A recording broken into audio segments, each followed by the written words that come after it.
Today we're going to talk about the siege of Fort Ticonderoga.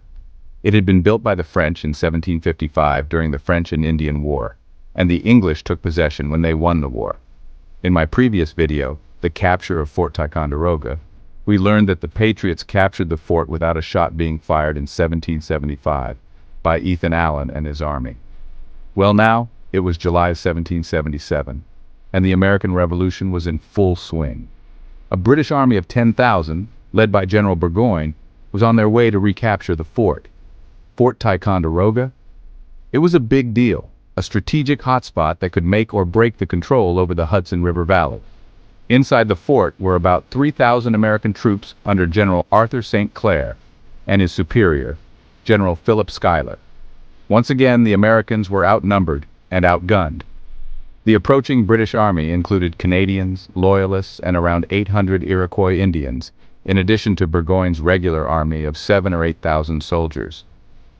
It is even said that a pregnant woman accompanied his army, as did Baroness Riedesel and her 3 small children.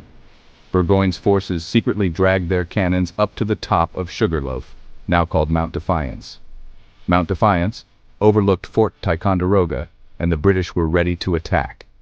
On the 4th of July, as St. Clair's men quietly celebrated the first anniversary of the signing of the Declaration of Independence, they noticed smoke coming from Mount Defiance. Some of the Indians fighting for the British had lit a fire, exposing their location to the Americans. When they investigated and saw what they were up against, they knew they didn't stand a chance. On the night of July 5th, St. Clair ordered a strategic and stealthy evacuation. Under the cover of darkness, the American troops slipped away, leaving the fort to the British.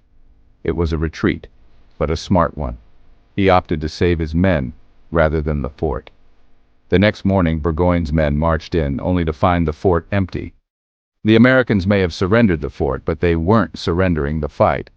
So, what's the takeaway? Choose your battles wisely. If the Americans had resisted every attack by the British, they would have been wiped out, little by little. Fort Ticonderoga may have fallen, but the spirit of the revolution stayed strong, and there were many more battles to fight. Thanks for watching. Don't forget to like, share, and subscribe to hear all about the next battle.